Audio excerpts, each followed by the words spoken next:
Hey guys, tonight we step into the icy, tangled chaos of the Russian Civil War, but from a perspective you probably never imagined. The United States throwing its weight and soldiers into the unpredictable mix. Picture this.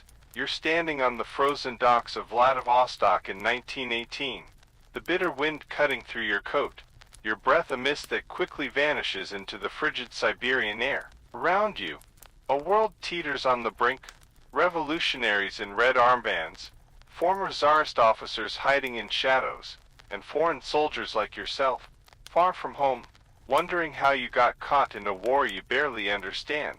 Now, brace yourself. You probably won't survive this whole adventure unscathed, at least not mentally. The freezing cold is just the start. So, before you get comfortable, take a moment to like the video and subscribe, but only if you genuinely enjoy what I do here. Also, drop your location and local time in the comments. There's something oddly comforting about knowing we're all here, somewhere on the clock, navigating history together. Now, dim the lights, maybe turn on a fan for that soft background hum, and let's ease into tonight's journey together. The year is 1918. The Great War, as some still call it, has just wound down in Europe, but the global tensions are far from over. You, an American soldier or officer, are suddenly part of a little-known campaign in a place where most Americans barely know the map. Why? Well, the United States' involvement in the Russian Civil War is a cocktail of ideology, fear, and practical strategy stirred with a hefty splash of confusion. The Bolsheviks, led by Vladimir Lenin, had taken control of Russia in the October Revolution of 1917, overthrowing the provisional government that replaced the Tsar. But the country quickly splintered into factions: the Reds, the Bolsheviks, the Whites, anti-communist forces, and various nationalist groups and warlords. You can imagine the scene, like a game of chess played in a snowstorm, with the board constantly shifting, and pieces disappearing under the snowdrifts. America's entry into this mess was influenced by several factors. First, there was concern about the vast stockpiles of military supplies the Allies had sent to Russia during World War I. These supplies, sitting in ports like Murmansk and Vladivostok, were meant for the Russian war effort against Germany. After the Bolsheviks signed the Treaty of Brest-Litovsk with Germany, effectively withdrawing Russia from the war, those supplies looked like they might fall into enemy, or at least unfriendly, hands. So, protecting those resources became one justification. Then there was the fear of the spread of communism, which many American politicians and military leaders viewed as a direct threat to democracy and capitalism. You can almost hear the whispers in Washington corridors: we can't let Bolshevism take root and spread beyond Russia's borders. But the motivations weren't always so clear-cut. Officially, President Woodrow Wilson framed the intervention as a mission to help the Czechoslovak Legion, trapped in Russia, and to restore an eastern front against Germany. Yet, many soldiers you meet in the camps quietly speculate there was more behind the scenes, a mixture of geopolitical posturing and plain old confusion about what exactly America's goals were. The initial plan was limited: a small force to secure supply depots and assist the Legion's escape. But soon, you find yourself in a growing troop presence, the lines blurring between guarding supplies, fighting Bolsheviks, and trying to prop up the fractured White Army. You trudge through cold barracks, listen to officers debate endlessly about the right thing to do, while you wonder if the right thing is even clear anymore. Supplies run low, the language barrier frustrates every order, and the local population views you with suspicion or outright hostility. It's worth noting a bit of science here. Did you know the Siberian winter can drop temperatures to below -40 degrees Fahrenheit, where the air is so dry that your breath freezes instantly? Your fingers tingle with frostbite before you realize it. Scientists still argue whether the extreme cold played a bigger role in shaping battle outcomes, or if it was sheer human endurance that mattered more. Quirky fact: some American soldiers brought cats on ships and bases to control rats. These feline mascots became unofficial morale boosters, sneaking into sleeping bags or chasing imaginary enemies across frozen floors. As you settle into this strange new theater of war, you quickly realize the rules are different. Here, the enemy isn't just the opposing army, but the biting cold, the confusing politics, and the mysterious expanse of Siberia itself, a place where legends of ghostly apparitions in the tundra travel faster than news from the front. And so, with boots laced tight and nerves jangling, you step forward into a conflict that history would mostly forget, but which shaped the modern world in quiet, powerful ways. You step out into the swirling dust of revolution's aftermath, where Russia's old world is crumbling and a new one is erupting like an unpredictable storm. The Bolsheviks have seized power in Petrograd and Moscow, but their grip is anything but secure. Around you, the streets are a whirlwind of shouting crowds, armed militias, and rumors that flicker like flames in the cold dusk. Foreign boots, yours among them, are a strange sight here, an alien presence in a land that's redefining itself in real time. The Civil War isn't just a conflict between red and white armies. It's a chaotic tangle of shifting loyalties, fractured identities, and desperate survival. You feel this confusion in the way locals eye you, sometimes with hope, often with suspicion. Soldiers of many stripes pass by, some former Tsarist officers in white uniforms nursing grudges, peasant militias fiercely guarding their villages, anarchists preaching freedom, and Bolshevik commissars with their cold, calculating gazes. Walking through these fractured cities, you might notice how ordinary life presses on despite the chaos. Markets are crowded with vendors hawking whatever they can find: potatoes, smoked fish, stolen goods, while the distant rattle of machine gun fire punctuates the air. Children play war games on the streets, echoing the real battles around them, while older men sit in doorways, telling stories of a time when Russia was whole. It's a sensory overload: smells of wood smoke and boiled cabbage, the sharp tang of gun oil, the distant clang of factory hammers still pounding away despite strikes and sabotage. Scientists still argue whether this chaotic environment, with its patchwork of control, ultimately strengthened the Bolshevik cause or made the anti-communist resistance too fragmented to succeed. One quirky detail you can't help but notice: the use of carrier pigeons is still common, with little huts dotting rooftops as soldiers rely on these feathered messengers when radio signals fail or are intercepted. These birds, oblivious to human politics, dart back and forth across a war-torn skyline. You navigate the strange protocol of Allied intervention. Your orders often contradict what local commanders expect. Alliances shift overnight, and the lines between friend and foe blur. The American mission that was supposed to be a brief, surgical operation slowly transforms into an awkward occupation, with soldiers billeted in abandoned buildings, sharing space with displaced civilians who distrust your presence. In the countryside, the rugged landscape offers little comfort. Snow-capped forests and frozen rivers become the backdrop for guerrilla skirmishes and ambushes. You hear tales from scouts about the Red Partisans' uncanny ability to vanish into the wilderness, striking and melting away like ghosts. Their familiarity with the terrain gives them a chilling advantage, and the cold, silent forests seem almost alive with danger. Every day, you encounter reminders of just how vast and unforgiving this land is. The Trans-Siberian Railway, the main artery for moving troops and supplies, is a lifeline and a constant target for sabotage. Trains puff along snow-covered tracks,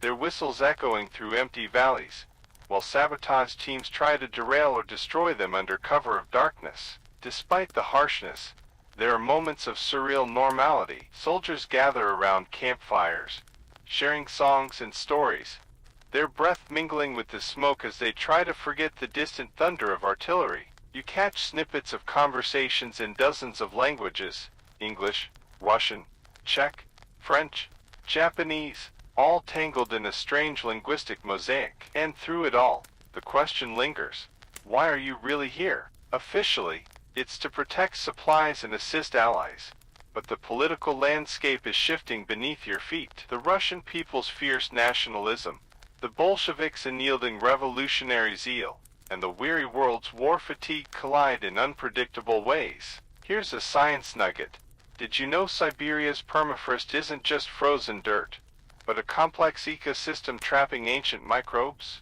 Scientists still argue whether thawing permafrost from climate change might unleash long-dormant pathogens, but back then, you only notice how the frozen ground turns your heavy boots into percussion instruments with every step.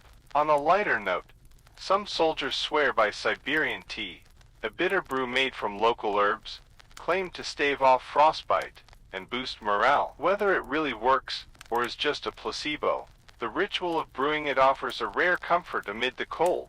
On a lighter note, some soldiers swear by Siberian tea, a bitter brew made from local herbs, claimed to stave off frostbite and boost morale. Whether it really works or is just a placebo, the ritual of brewing it offers a rare comfort amid the cold.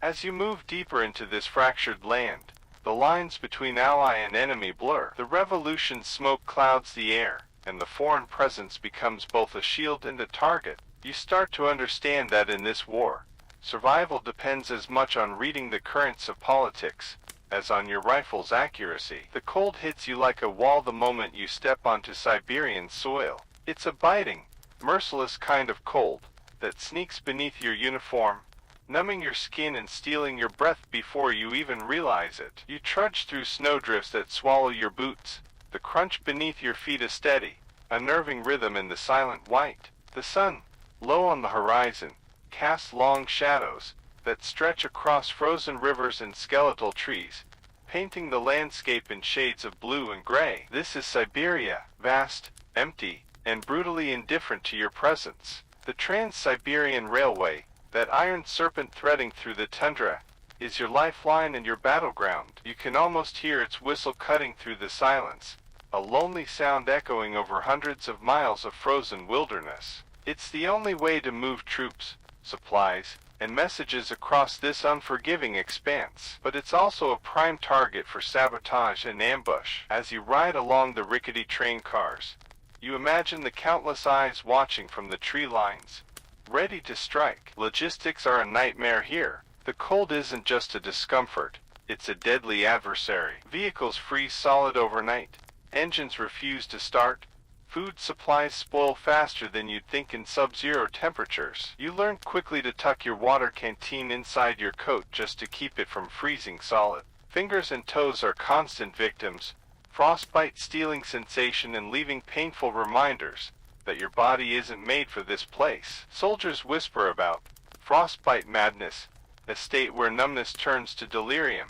and you fight to stay alert. Scientists still argue whether the extreme Siberian cold was a bigger enemy than the Bolshevik forces. The harsh winter conditions decimated armies and made supply lines nearly impossible to maintain. Even seasoned Russian troops struggled, and the foreign soldiers you see are often ill-prepared for this environment. Amid the misery, you start to notice small signs of life that refuse to be beaten down. You spot hardy Siberian pine trees, their needles a stubborn green against the snow. Occasionally, you catch glimpses of glowing patches of bioluminescent algae on frozen lakes, tiny living lights flickering beneath the ice, a reminder that life endures even in the harshest conditions. Remember that glowing algae. It's a natural wonder, but here, it feels almost like a silent companion in the endless white. Combat along the railway is brutal, but often small-scale, hit-and-run raids, sabotage of tracks and bridges, sniper fire from the woods. The enemy blends into the landscape, striking then disappearing into the cold mist. The wooden bridges creak under the weight of tanks and supply trains, and every crossing feels like a gamble with fate.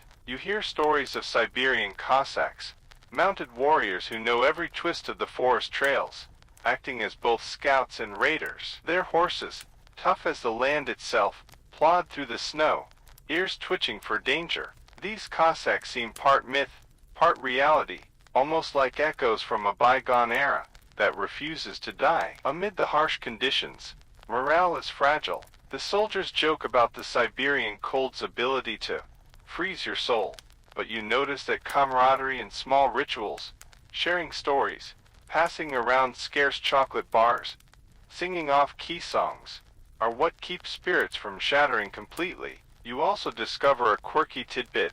Some soldiers carried small personal thermometers to check if their boots or gloves were warm enough, a constant obsession with temperature that borders on superstition. One man swears by wearing 2 pairs of socks, claiming it saved his toes from a near frostbite disaster. Every day is a delicate dance with death by cold, ambush, or exhaustion. The endless white landscape makes you feel small, isolated, and profoundly human in a world that's coldly indifferent. Yet, there's a strange beauty here. The way the light fractures through the frozen trees at dawn, the haunting silence punctuated by the distant crack of ice shifting, and the way your breath creates tiny clouds that drift away into the cold air. It's a place that demands respect, a harsh teacher reminding you of nature's supremacy over human ambition. So, as you trudge onward, each step crunching through the snow, remember this: in Siberia, survival isn't just about firepower or numbers. It's about endurance, cunning, and an unyielding will to keep moving forward, no matter how cold the world becomes. The day you arrive at Vladivostok, the salty breeze from the Sea of Japan carries a strange mix of relief and tension. The port city feels like a crossroads of the world. Japanese traders, American soldiers, Russian refugees, and white Russian officers all moving through its crowded streets. You breathe in the salty air, laced with smoke and diesel, mingling with the cries of seagulls and the clang of cranes unloading cargo ships. It's a cacophony of sounds and smells that starkly contrasts with the frozen silence of the Siberian wilderness you left behind. Here, the war takes on a different texture. The city is a bustling hub for the Allied intervention, a place where military strategy meetings unfold alongside black market deals and whispered political plots. You sense that beneath the official orders, a shadow game of influence and betrayal is playing out. Everyone is watching everyone else, alliances forming and breaking like the waves crashing against the docks. As you walk along the waterfront, you see armored cars rumbling past, their engines growling beneath layers of dust and rust. You catch sight of ragged Russian soldiers, their faces etched with exhaustion and suspicion, clustered around steaming pots of soup. The city's buildings wear their scars, bullet holes pockmark walls, windows boarded up hastily, and posters of Lenin and anti-Bolshevik slogans compete for space on crumbling facades. It's here you begin to grasp the complexity of foreign intervention. Officially, your mission is to protect Allied supplies and support the white Russian forces fighting the Bolsheviks. But the reality is murkier. Your superiors are wary, the locals resentful, and the Bolsheviks relentless. You hear whispers that some of your comrades question why the United States is involved in a conflict so distant and tangled. Scientists still argue whether this intervention was a strategic necessity or a misguided entanglement born of Cold War anxieties long before the Cold War. One particularly strange detail sticks with you. Vladivostok's streets are alive with fortune tellers and mystics. Locals and soldiers alike flock to these seers, desperate for glimpses into a future shrouded in uncertainty. Some soldiers swear by talismans given by these fortune tellers, believing they ward off the cruel hand of fate. You chuckle to yourself, but can't help feeling the eerie weight of hope clinging to superstition. The port also introduces you to the reality of multinational forces operating in close quarters. British, Japanese, Canadian, and American soldiers all share the same docks, their languages weaving into a complex tapestry of accents and slang. You overhear heated debates about tactics, politics, and the future of Russia. Occasionally, misunderstandings flare up into brief but tense confrontations, reminders that these alliances are fragile and often temporary. Despite the chaos, life finds a way to persist. The market stalls burst with exotic goods, spices, silk, canned goods, and soldiers trade stories and trinkets. At night, the harbor lights shimmer on the water, casting a soft glow that momentarily dulls the harsh realities of war. You find yourself drawn to these small moments, the glimpses of humanity that persist even amid upheaval. The harsh Siberian cold gives way here to a damp chill, and you soon discover that the dampness seeps into your bones just as fiercely as the cold ever did. You learn to appreciate the warmth of a shared fire, or a hot meal even more. A quirky local custom involves making a strong tea, called samovar, brewed in large metal urns, filling the air with a sweet, smoky aroma that seems to hold back the dampness and fatigue.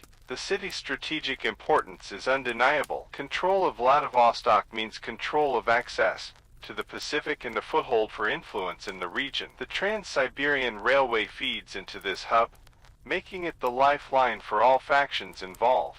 Every day, trains arrive packed with troops, weapons, and the ever-elusive hope that the war might soon turn in your favor. You watch as political officers in crisp uniforms pace the docks, their faces hard and unreadable. Their orders ripple down the chain of command, but you sense a disconnect between the grand strategies being planned and the grim realities on the ground. The Bolsheviks' reach extends even here, through spies and sympathizers, and the tension is palpable. Scientists still argue whether foreign intervention in Vladivostok accelerated the civil war's end, or simply prolonged the suffering. From where you stand, it feels like a high-stakes chess game with too many players, and not enough clear rules. Through it all, you cling to small routines, a letter home, a shared cigarette, the chance to watch a sunset fading over the harbor. These moments tether you to your humanity amid the swirling chaos. The train rattles and groans as it carries you deeper into the heart of the Russian Civil War,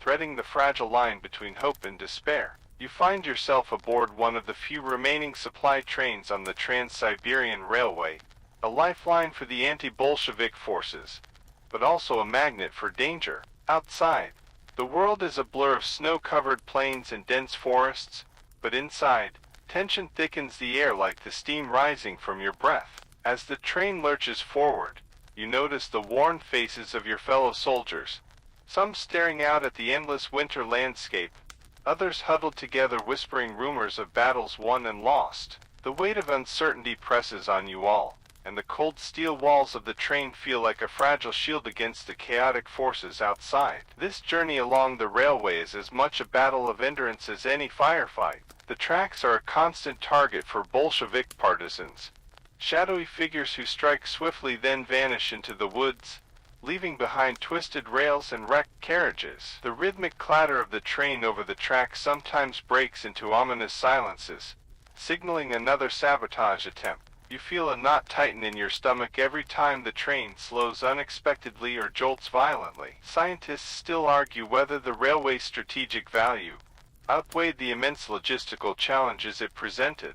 You can't help but wonder if the endless repairs and rerouted supplies ultimately prolonged the conflict rather than resolving it. In the cramped quarters, soldiers pass around what little warmth they can muster, scarce rations, makeshift heaters, and stories from home that seem as distant as the sun itself. One soldier, an old-timer with eyes like chipped ice, shares a quirky superstition about ghost trains that haunt the railway, phantoms said to appear before major battles or disasters. You laugh it off, but late at night, the creaks and groans of the train take on an eerie cadence that makes you glance nervously at the shadows. The daily rhythm is brutal.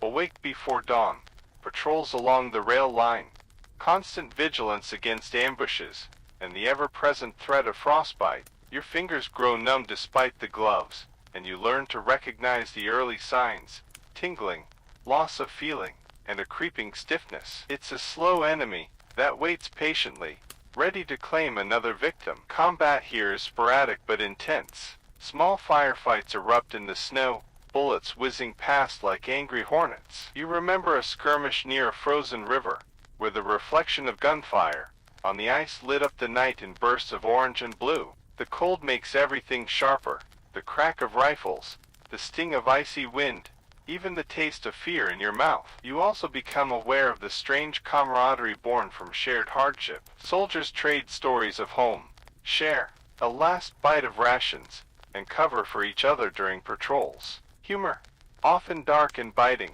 becomes a survival tool. One man jokes that if the Bolsheviks don't get you, the cold will, and the cold seems to chuckle in agreement. Amid this harsh reality, you encounter moments of unexpected beauty: snowflakes drifting lazily through gray skies, the soft crunch of boots on fresh powder, and the way the pale sunlight filters through frosted branches. It's a reminder that even in war, life presses on. As the train chugs forward, you think about the soldiers on the other side, Bolshevik fighters enduring the same frozen hell, driven by their own ideals and desperation. Scientists still argue whether the ideological battle here mattered as much as survival and strategy. The Trans-Siberian Railway isn't just a route.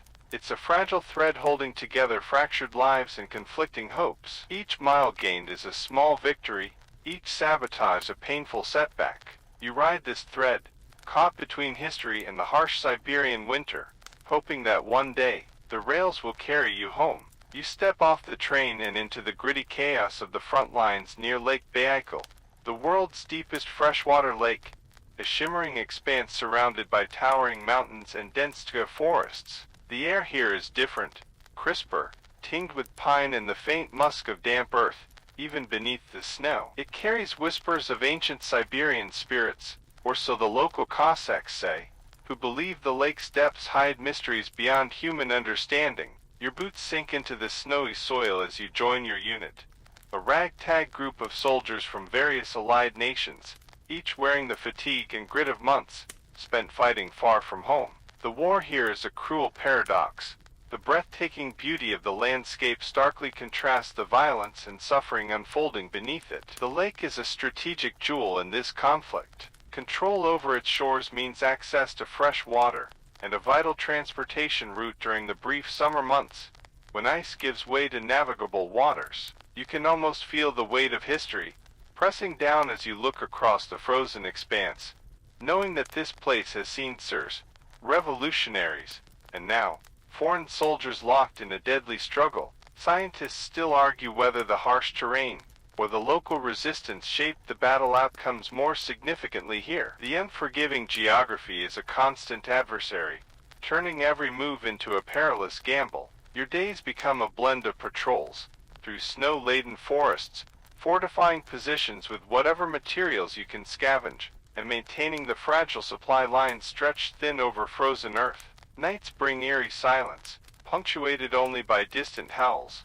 Wolves or something else, you can never be quite sure. The howling seems to seep into your dreams, weaving a tapestry of unease and wonder. You discover a quirky piece of local lore, the Baikal seals, or Nerpas, unique freshwater creatures said to have mystical powers by indigenous peoples. Soldiers joke that spotting a Nerpa brings good luck, a rare blessing in a place where luck often runs out. You keep an eye out during patrols, hoping to catch a glimpse of these elusive creatures, their dark eyes peering from the icy waters, like sentinels of an ancient world. Combat here is irregular but fierce. Guerrilla tactics dominate as Bolshevik partisans blend with the forest, striking swiftly before melting back into the shadows. The snow muffles footsteps, making every movement a cautious dance. You become acutely aware of the subtle signs, broken twigs, disturbed snow, the faintest scent on the wind, that could mean an ambush is near. Amid this,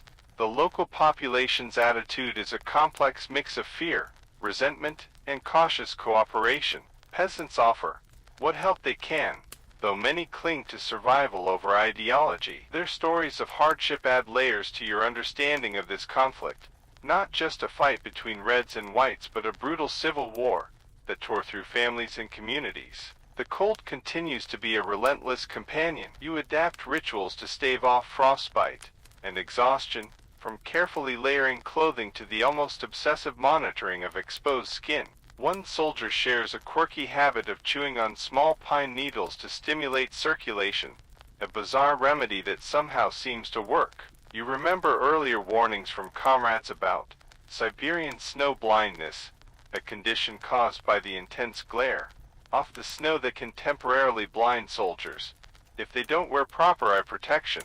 It's a painful, disorienting ailment that underscores how nature itself is an opponent here. Despite everything, moments of humanity shine through. Around campfires, soldiers share songs, laughter, and stories from home.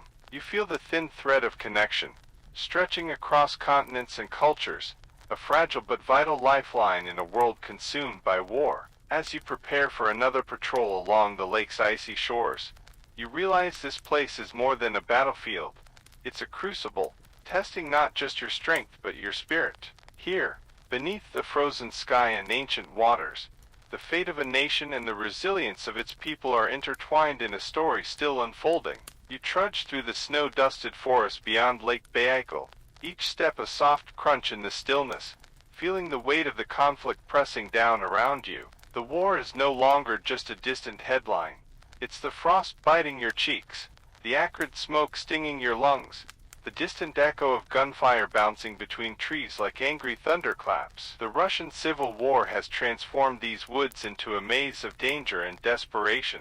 Here, among the whispering pines and tangled underbrush, partisan warfare dominates. Small bands of Bolshevik guerrillas slip through the forest shadows, their movements ghost-like, striking supply lines and patrols before vanishing like smoke on the wind. You learn to move quietly, eyes sharp for the slightest disturbance, the snapped twig, a faint trail in the snow, the quick flicker of movement at the edge of your vision. Scientists still argue whether the harsh Siberian winter or the relentless partisan attacks caused greater attrition during this campaign. You feel both, their combined weight, threatening to grind down any force not resilient enough to endure. The cold here is a cunning adversary. You become intimately familiar with frostbite's slow, creeping numbness, the tingling, the waxy pale skin, the unbearable sting when warmth finally returns. One soldier swears by a quirky remedy, involving rubbing snow over frostbitten fingers, claiming it resets the nerves, though you remain skeptical. Still, in this place, any trick to stave off the cold is worth trying.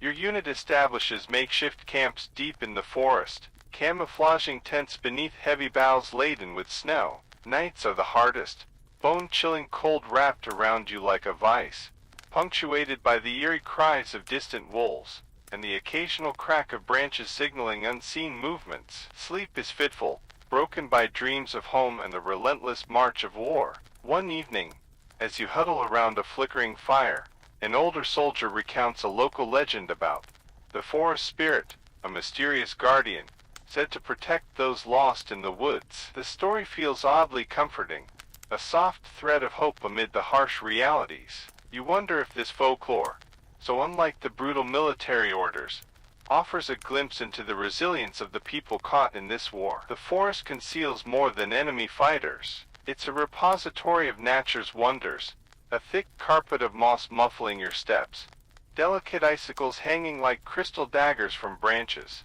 and the soft glow of bioluminescent fungi on decaying logs, casting an otherworldly light.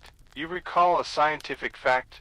Bioluminescence is a chemical reaction that some organisms use to attract prey or deter predators. In the dark Siberian woods, this gentle glow is a strange, beautiful defiance of the surrounding darkness. Combat encounters are sudden and chaotic. You never know when the silence will shatter. A burst of gunfire, shouted commands, the rattle of machine guns. Ambushes here rely on intimate knowledge of the terrain and the element of surprise. You learn to expect the unexpected and to trust your instincts over the cold logic of maps and plans. The partisan fighters' tactics are unconventional. They avoid large engagements, preferring quick raids and disappearances. This guerrilla warfare frustrates conventional military strategies, forcing adaptations and sometimes costly mistakes. The concept of total war takes on new meaning as the lines between soldiers and civilians blur, and the forest itself becomes a battlefield.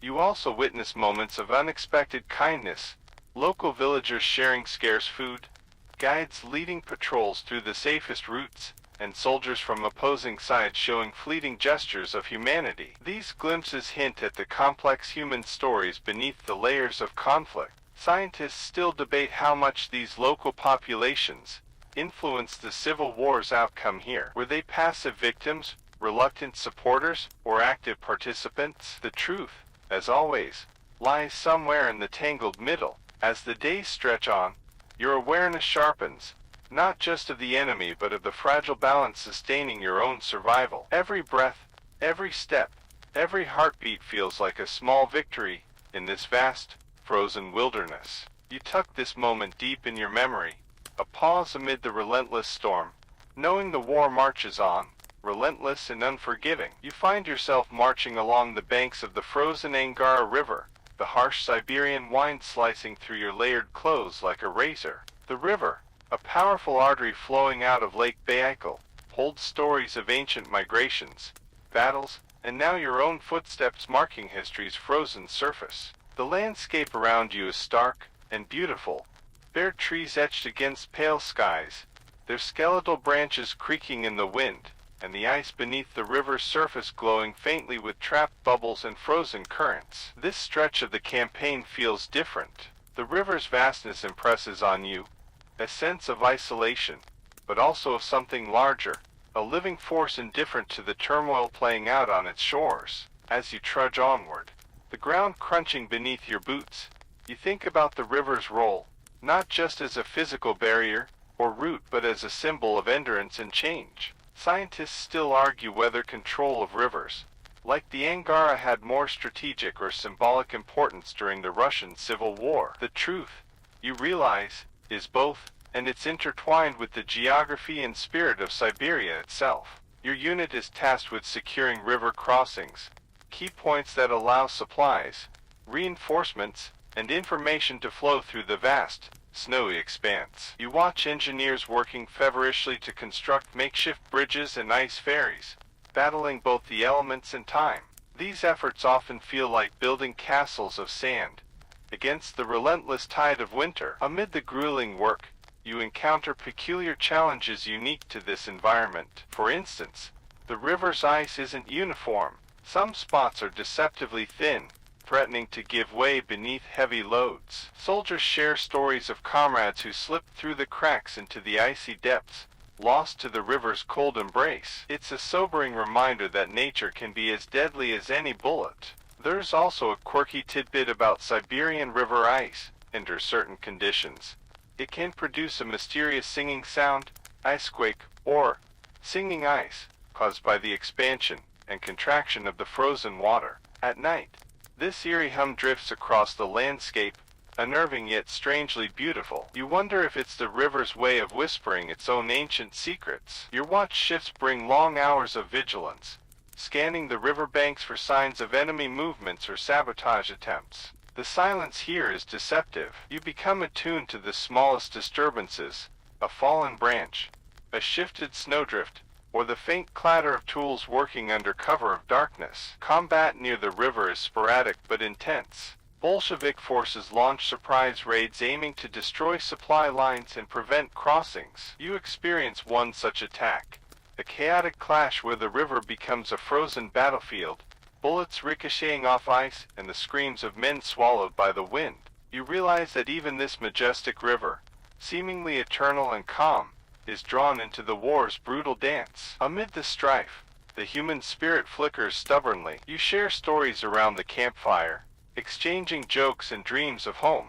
One soldier recalls a local folk tale about the river spirit, a guardian said to protect travelers who respect the waters. Whether myth or reality, these stories offer a fragile thread of comfort in a harsh world. You also learn the practical science behind the river ice's formation, the freezing point affected by salinity, the layering of snow insulating the ice beneath, and the dangers of black ice that's nearly invisible but treacherously thin. It's a reminder that understanding nature's rules can be a lifesaver here. Scientists still debate the long-term environmental impact of the war's disruptions along these waterways. You can't help but think that beneath the snow and ice, the river quietly waits to heal. As you prepare to move out at dawn, the Angara's icy surface gleams under the pale sun, a silent witness to the relentless passage of time and the courage of those who cross its frozen face. You press forward through the battered remnants of a once thriving town on the Siberian frontier, the wind whipping snow into swirling eddies, round shattered buildings and empty streets. The silence here is almost tangible, broken only by the crunch of your boots and the distant creak of ice shifting along a frozen river. It feels like a ghost town caught in a permanent winter, frozen in time by war and neglect. As you navigate the ruins, you reflect on how this small town became a microcosm of the wider Civil War's devastation. Homes burned, shops looted, and families torn apart as red and white forces clashed repeatedly for control. It's a stark reminder that war doesn't just unfold on grand battlefields. It tears through everyday lives with equal brutality. Scientists still argue whether the destruction of these small settlements was a deliberate strategy, or an unfortunate byproduct of the chaotic conflict. Either way, the impact is undeniable. Entire communities vanished, leaving behind only stories and memories whispered among the snowdrifts. You notice curious signs of life amid the wreckage. A wild rose bush blooming defiantly through a cracked window. A cluster of icicles catching the pale sunlight like fragile crystal chandeliers, and the distant call of a lone crow circling the ruined rooftops. It's these small details that remind you nature continues to reclaim its territory, even in the harshest conditions. One quirky local legend sticks with you: the Snow Bride, a spectral figure, said to appear during the coldest nights, wandering the ruins and mourning lost lovers. Soldiers share nervous laughs about it around the fire, but you catch yourself glancing toward the shadows more than once. The harsh conditions breed unexpected resilience. You watch as your comrades salvage usable materials to fortify defenses or craft makeshift stoves, their ingenuity a testament to human adaptability. The cold sharpens your senses. You learn to detect the faintest changes in wind or light that might signal approaching danger. You also discover the scientific fact that extreme cold can preserve not just landscapes, but memories, frozen letters, photographs, and personal belongings buried beneath the snow. Snapshots of lives interrupted but not forgotten. It's a chilling thought that these artifacts might one day tell stories beyond your own experience. Combat in this area often takes the form of hit-and-run skirmishes. You're caught in one such encounter, where bullets zip past, and shouts mix with the crunch of snow and the crash of collapsing structures. It's chaotic and terrifying, but adrenaline sharpens your focus, turning fear into fierce determination. Scientists still debate the effectiveness of foreign troops operating in such unfamiliar and extreme environments. You feel that despite training and equipment, the Siberian wilderness itself is the ultimate test, shaping outcomes in unpredictable ways. Amidst the ruin, moments of camaraderie bring warmth. You share sparse meals, stories, and laughter that briefly cut through the cold and despair. These small human connections become lifelines, reminders that even here, hope flickers. As night falls, the ruins fade into darkness, and you find yourself pondering the cost of this conflict, not just in lives lost but in the scars etched onto the land and soul of Siberia itself. You trudge through an endless expanse of frozen tundra, the horizon a blurred line where the pale gray sky meets the snow-blanketed earth. The cold here is absolute, a biting presence that seeps through every layer of clothing, invading your bones. The wind howls, whipping flakes into swirling patterns that sting your face and blur your vision. It feels as if the very landscape conspires to wear down your resolve, testing your will with every icy gust. This barren wilderness is where you come face to face with the stark reality of logistical nightmares. Supplying troops in this frozen wasteland requires feats of ingenuity and sheer determination. You witness convoys of sleds and horse-drawn carts, creaking under the weight of essential provisions, food, ammunition, medical supplies, plodding slowly across the ice. The men driving them battle exhaustion, frostbite, and the ever-present threat of enemy ambushes. Scientists still argue whether the immense logistical challenges or the brutal weather caused more casualties in Siberia's winter campaigns. For you, it's clear that the two are inseparable, a deadly duet that dictates every move on this frozen stage. You recall a quirky tidbit about Siberian cold. In temperatures this low, some materials behave strangely, like metal becoming brittle enough to snap with little force. Soldiers joke about their rifles shattering like twigs in the cold. Though it's a serious hazard, you handle your gear with extra care, aware that any failure could mean disaster. The concept of total war is never more evident than here. Civilians are caught in the crossfire of necessity and survival, with local populations forced to provide support or face harsh reprisals. You hear whispers of villages burned for alleged support of the opposing side, families displaced or worse. The human cost is staggering. Combat in this terrain is a brutal dance. Snow drifts become both cover and trap, and visibility can vanish in seconds during sudden blizzards. You adapt to fighting in this white wilderness, learning to track footprints frozen in snow and listen for the faintest crack of ice. You also notice moments of unexpected beauty, a sun low on the horizon casting a warm orange glow over the icy plains, the shimmer of frost crystals sparkling like diamonds on barren bushes, and the delicate patterns of snowflakes, each uniquely intricate. It's a reminder that even amid hardship, nature persists in wonder. Scientists still debate how climate influenced the broader outcome of the Russian Civil War in Siberia. Was the cold a silent ally to one side, or an indiscriminate adversary? You find yourself pondering these questions as you press on. Amid the desolation, camaraderie keeps you going. Round campfires, soldiers share stories of home, dreams for the future, and jokes to lighten the crushing weight of isolation. One joke about a frostbitten soldier trying to high-five with frozen fingers brings genuine laughter, echoing through the still night. As you prepare to move on, the tundra stretches endlessly before you, a vast, cold reminder of wars. Reach into even the most remote corners of the earth. You find yourself in a dense Siberian forest, the trees towering like ancient sentinels, their branches heavy with snow that muffles every sound. The air is crisp and carries a faint scent of pine and damp earth, grounding you in this strange, frozen world. Your footsteps are softened by a thick carpet of fallen needles and powdery snow, making your approach nearly silent. The forest seems alive, breathing around you, but it also holds hidden dangers, both natural and man-made. Navigating these woods is a test of patience and survival skills. Visibility is limited, and every shadow could conceal an enemy scout or a trap. You rely on the sound of distant crows and the occasional rustle of wildlife to keep your bearings. The forest, a maze of frost-covered trunks entangled under brush, forces you to slow down, to observe carefully, and to adapt. Scientists still argue whether the dense Siberian forest provided more advantage to the guerrilla tactics of the Reds,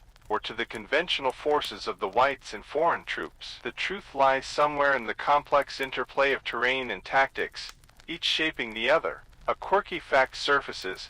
Some Siberian insects survive the brutal winters by producing antifreeze proteins in their bodies, allowing them to endure freezing temperatures that would shatter most life forms. It's a reminder that nature's resilience often outmatches human endurance. You watch as your unit sets up camouflage posts, using branches and snow to blend into the surroundings. Patrols move stealthily, every movement deliberate and cautious. The forest's natural cover becomes both a shield and a cage, heightening tension as you wonder who might be lurking just beyond sight. Combat here takes on a different character.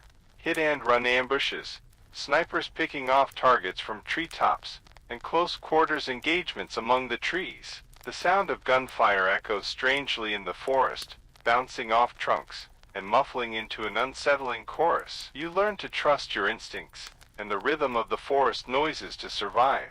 You also discover the scientific fact that cold affects gunpowder performance, sometimes causing misfires in extreme temperatures. Soldiers compensate by carefully storing ammunition near heat sources, a small but critical detail in the brutal environment. Amidst the tension, moments of levity emerge. You hear a story about a soldier who tried to hunt a squirrel only to be chased by a furious mother squirrel defending her nest, a reminder that even in war, nature has its own fierce protectors. Scientists still debate the long-term ecological effects of the conflict on Siberian forests. Some argue that troop movements and fires permanently altered certain areas, while others note the forest's remarkable capacity for regeneration. As you prepare to leave the woods, the trees seem to close behind you, like a silent curtain, returning to their ancient watchfulness over the frozen land. You trudge through a battered Siberian railroad station, its once bustling platforms now coated with a thick layer of frost and abandonment. The cold bites into your cheeks as the wind whistles through broken windows and rusted tracks, carrying with it echoes of past glory and the harsh realities of war. The station, a vital artery for movement and supply, stands as a silent testament to the conflict's relentless disruption. Railroads in Siberia were not just pathways but lifelines. Securing and repairing these lines meant the difference between survival and defeat for many forces involved.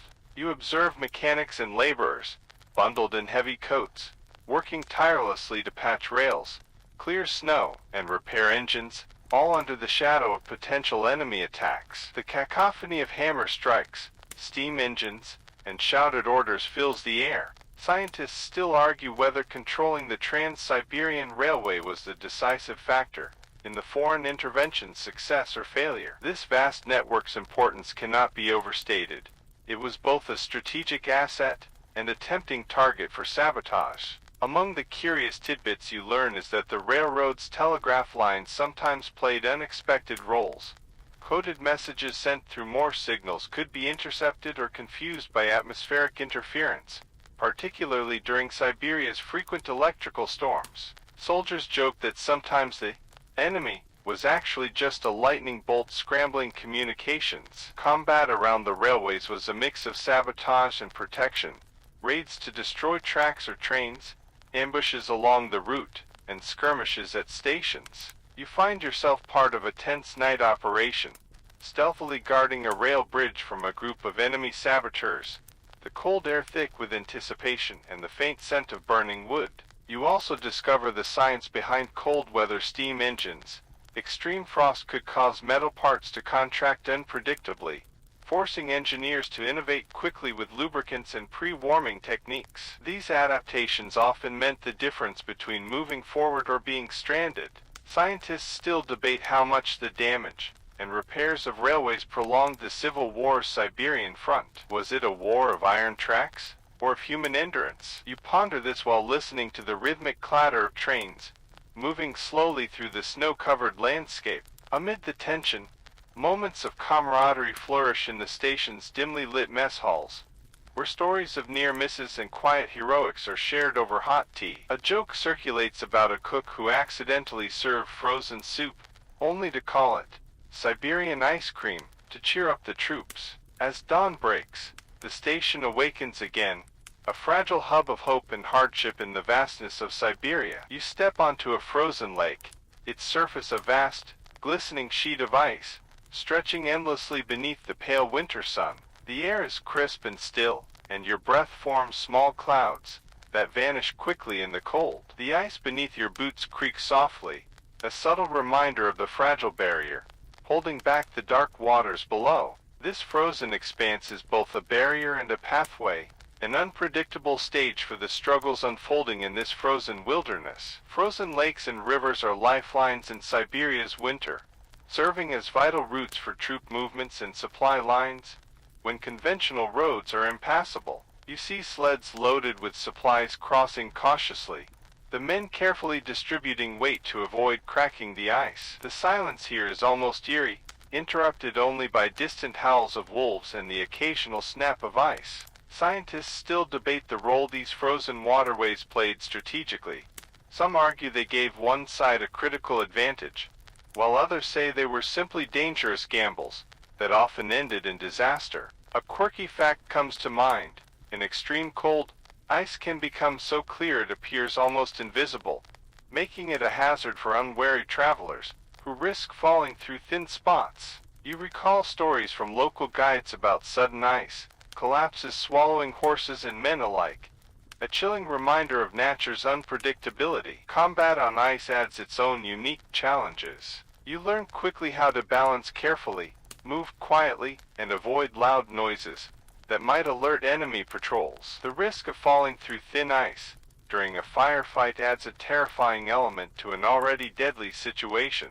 One night, a skirmish erupts on a frozen river, with bullets pinging off the ice and the faint crackling sound of ice fractures underfoot. You also discover the scientific fact that cold temperatures slow chemical reactions, which can affect everything from gunpowder ignition to human metabolism. This explains why soldiers must keep moving constantly or risk hypothermia, a constant shadow over every mission. Scientists still argue whether the psychological impact of operating in such stark, icy landscapes contributed more to troop morale or fatigue. You feel the weight of this as you balance between awe at the beauty and dread at the danger beneath your feet. Amid the harshness, you find moments of strange humor. One soldier jokes about skating faster than retreating enemies, calling it war on ice, prompting a round of tired chuckles around the fire. As you cross the lake, the ice groans beneath you, a reminder of the delicate line between survival and disaster in this frozen theater of war. You climb a steep, snow-covered hill, the cold air thinning as you ascend. The wind bites your face relentlessly, carrying the faint smell of pine and distant smoke from skirmishes below. From this vantage point, the sprawling battlefield of Siberia stretches out beneath you, an intricate patchwork of frozen rivers, dense forests, and scattered villages. The stark white landscape contrasts sharply with the dark uniforms of soldiers moving like ants below, each trying to hold or gain ground. Hills like this serve as critical observation points, providing commanders with essential vantage to direct artillery and troop movements. You scan the horizon through frosted binoculars, noting the shifting lines of battle and the slow churn of war. Every decision made here feels heavy with consequence, as if the fate of countless lives hinges on your next command. Scientists still debate how much terrain shaped the outcomes in Siberia, whether hills and ridges offered decisive advantages or if sheer numbers and supply lines outweighed geographic considerations. You lean into this uncertainty, understanding that war is never just about land but the human spirit fighting over it. You remember a quirky anecdote. During a bitter winter siege, soldiers reportedly used frozen carcasses as impromptu barricades, a grim but effective tactic that reflects the desperate creativity born of extreme conditions. It's a sobering reminder of war's harsh realities mixed with strange survival ingenuity. The science of cold weather artillery fascinates you. Extreme temperatures affect gunpowder burn rates and metal fatigue, forcing gunners to adjust their firing techniques. You watch as a nearby crew carefully warms shells before loading, a delicate balance of science and skill. Scientists still argue whether the cold reduced the effectiveness of traditional cavalry charges in these battles, or if adaptability allowed mounted units to retain some impact. You consider the evolving tactics as horses struggle through deep snow, their breath forming frosty clouds. Between tense moments, you catch snippets of campfire conversations, soldiers sharing stories of home, loved ones, and the hope that this nightmare will end soon. One joke circulates about a commander who insisted on a winter uniform fashion show, resulting in mismatched boots and hats that looked more clownish than commanding, a brief moment of levity amid hardship.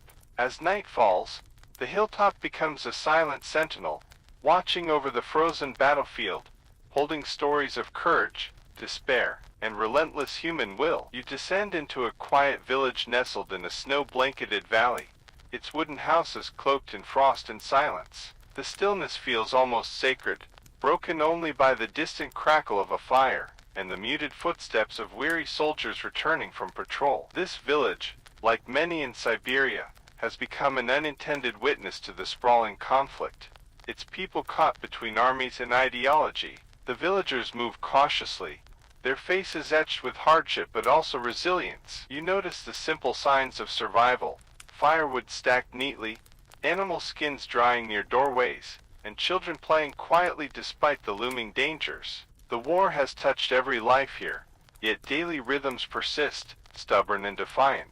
Scientists still debate the long-term social impact of foreign intervention in Siberian communities, whether the disruptions permanently altered cultural landscapes, or if traditional ways of life endured beneath the surface. You sense the weight of these questions in the villagers' cautious eyes and quiet determination. A quirky detail surfaces. Local shamans reportedly performed rituals to ward off the cold spirits during the harshest winters, blending ancient beliefs with the desperate hope for protection. These traditions, though fading, offer a glimpse into the spiritual fabric that war struggles to unravel. You discover a scientific fact about how Siberian winters shape human physiology. Extreme cold triggers brown fat activation in the body, a natural mechanism that generates heat by burning calories. This biological adaptation helps soldiers and villagers alike endure the relentless cold. Scientists still argue whether psychological stress from war combined with harsh climates led to higher rates of certain illnesses, or if community support mitigated these effects. You observe how shared hardship can create unexpected bonds, even in the midst of chaos. Among the villagers, stories circulate of unexpected kindness, enemy soldiers exchanging food for warmth, brief ceasefires allowing shared prayers, moments that defy the brutal logic of war. These small acts hint at the complex humanity beneath the conflict's harsh surface. As you prepare to leave the village behind, the soft crunch of snow underfoot blends with the fading echoes of distant gunfire. The war's shadow stretches long, but so does the quiet hope that life, in all its fragile beauty, will endure. Now, slow your breath. Let your muscles soften. Imagine the snow gently falling outside the window, muffling the world's noise, a soft, white blanket wrapping you in peace. The chill of Siberia fades away, replaced by the warmth of quiet reflection. You are safe here, wrapped in stillness, the stories of struggle and survival whispering gently in your mind, like a lullaby from a distant time. Let your thoughts drift like snowflakes, slow and serene, settling softly. Breathe out any tension. Let calmness fill every corner of your being. The world will wait, and you will wake renewed. Sweet dreams. End of script. Sweet dreams.